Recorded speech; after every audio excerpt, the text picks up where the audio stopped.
Melina is the Emerald Herald. Elden Ring is Dark Souls 2. The burdens we carry, be it souls, a crown, or a prophecy, are made lighter with a companion at our side. The guidance and comfort a companion can offer can make our journey a bit less lonely and isolating. The commitment to remain at our side until hope withers or when an accord is filled is a rare instance of trust in these unforgiving lands. Perhaps for just a moment, by these bonfires and sights of grace, we can let down our guard in the presence of a dear friend and confidant. The guiding maidens, Melina and the Emerald Herald, offer their aid to help usher in the next monarch to take the throne so the world can be put to right. Mysterious and enigmatic as they may be, these guides are some of the only true allies we encounter in both Drangleic and the lands between. Without their aid, we would be left to go hollow or lose our guidance of grace. Welcome back to the series that is focusing on the elements common to both Dark Souls 2 and Elden Ring. It is often regarded that Elden Ring is Dark Souls 2 too, so it seems necessary that we investigate the respective guiding maidens of both games, Melina and the Emerald Herald. Initially, both characters share a similar design in their appearance. Both are clothed in hooded robes and have varying shades of red hair. The most striking similarity is in their eyes. The Emerald Herald seems to have heterochromia, where her eyes are different colors, likely from her being a product of the dragons or a creation involving dragons. This cannot be seen in normal gameplay as her hair covers one of her eyes. Her covered eye appears to be a shade of purple, while the visible eye is a common shade of brown. Melina's differing eyes are much more apparent as her hairstyle allows for both eyes to be seen. One eye is closed with a tattoo that appears to be a claw similar to the markings found on the beast eye. Where things get really interesting is when the tarnish follows the path of the frenzied flame ending. The final cutscene ends with Melina reappearing with both eyes opened.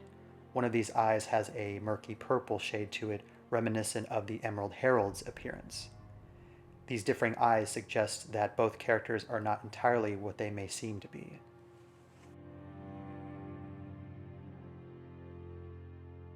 The overall gameplay functionality of these characters is very similar. Both of these maidens offer not only comfort and safety at both sites of grace and in Majula, but also in the form of further empowering the player. Both can essentially strengthen the Tarnished and the Bearer of the Curse through leveling them up, much similar like other maiden characters found throughout the FromSoft Soulsborne games. What makes Melina and the Emerald Herald particularly interesting is their multiple appearances throughout the game as the player progresses. Both characters appear at pivotal moments in the player's journey. Both can be encountered towards the three-fourths major location of both games, which are the Drangleic Castle from Dark Souls 2 and Leyndell in Elden Ring. Both can also be found when a necessary item is acquired in order to progress the game further. In Melina's case, that is when she gives the Tarnished the rolled medallion to access the mountaintops of the giants to reach the Flame of Ruin. The Emerald Herald can be found near the King's Ring that allows the Bearer of the Curse to access Aldia's Keep, an area previously inaccessible. Essentially, both maidens offer or guide the player to the necessary tools to access areas to progress the story. Lastly, they can be found towards the end climax of both games, which are the Flame of Ruin and the Throne of Want. These multiple appearances, unlike their location-locked counterparts from other Souls games, these maidens offer large amounts of exposition on subjects such as their hinted purposes, knowledge about their respective lands, and directions and guidance for the player. Both of these maidens do not like staying put in the hub area and happen to be very chatty. Their mechanical function might suggest a greater sense of agency compared to the other maidens or guides from other games in the series. Narratively, these characters behave similarly to their gameplay function. As discussed, both act as guides for the player with a sense of direction or purpose, perhaps without really knowing why. They are essentially allies in a hostile environment, immediately conditioning the player that they feel safe in their presence. They are part of the few friendly faces the Tarnished or Bear of the Curse can encounter.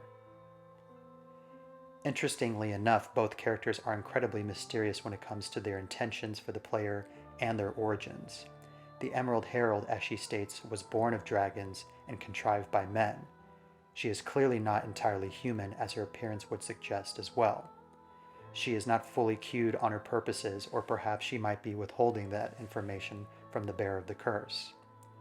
Regardless of why she is here in Drangleic and what she is meant to do are entirely unknown, but she is still the most intent on what could likely befall the Bearer of the Curse. Similarly, Melina's purpose is not entirely known. In her case, we get more of clarification on her creation. She is the daughter of Marika, the Queen of the Lands Between. She states that she was born at the foot of the Erd Tree, and that was where her purpose was given to her. She also states that now she is lost and now has to ascertain for herself why she lives burned and bodiless. The idea of her being not entirely alive might suggest that she is not entirely human or real either, much like the Emerald Herald. The concrete origins are lost on both them and the player. Both characters are also isolated from the rest of the world or can only be seen by the player. They do not interact with other characters and are not indicated to be seen by them. No villagers in Majula mention the Emerald Herald's presence despite being there for a large majority of the game. Melina is also never mentioned by other characters, including Gideon Ofnir, the All-Knowing. It might be plausible to suggest that Melina and the Emerald Herald might be illusions or only visible to the Tarnished and Bearer of the Cursed, respectively. In the case of the Emerald Herald, the Age Feather even states that the child of the dragons was sequestered away from the world. In Melina's case, no item descriptions mention her presence or existence aside from the Blade of Calling, which only mentions it was once owned by a Kindling Maiden versus Melina herself. Lastly, these maidens appear to be in a sort of stasis or trap when it comes to their existence in their respective worlds. At the Dragon Eyrie, the Emerald Herald states that she has waited for someone to set her free from the shackles of fate. Similarly, Melina will state that the one who walks alongside Flame will meet destined death when she begins to burn the Erd Tree with the Flame of Ruin. She is in the process of being set free and is no longer seen for the rest of the game. Her purpose has been fulfilled as she has been set free. The Emerald Herald and Melina desire not only to fulfill their purposes, but to be free of existence to perhaps reach a death or peace that they are craving. Both are tools in a greater purpose that is left to the Tarnished or Bearer of the Curse to fulfill. With all of these concepts in mind, it is clear that Melina is the advancement of the Emerald Herald's original design. Of course, it seems both characters suffered from development cuts, especially the Emerald Herald. She was originally marketed as playing a vital role that never was fully fleshed out due to Dark Souls 2's well-documented rough development. Melina is just as mysterious but with more fleshed out functions and more interactions with the player to analyze. These maidens feel much more like characters than just simply upgrade NPCs and function in story when compared to the other games. The similar aesthetic with the eyes and robes, the mysterious birth and origins, and the overall gameplay functions all line up rather closely, with Melina being the more revised draft of the mysterious, not entirely human, Maiden Guide type character that From has been utilizing over several games. These two are my favorite iterations of the Maiden archetype because of the mystery and the recurring presence throughout both games. I find that it's much easier to build a bond with these characters we see more often in various locations within the game and overall player progress. Melina is one of my favorite characters in Elden Ring, and so getting into her origins through the Emerald Herald was an enlightening process. I really hope we get to learn more about her when the DLC is released in just a few months. There's so much we do not know about either of these characters, so I hope this helps to call out some general similarities and functions, but feel free to let me know if I might have missed something, as I'm always happy to discover something new. Thank you for your time, and I hope to see you in another installment of this series, or another one of my videos perhaps covering a different game. Take care, and I will see you in the next one.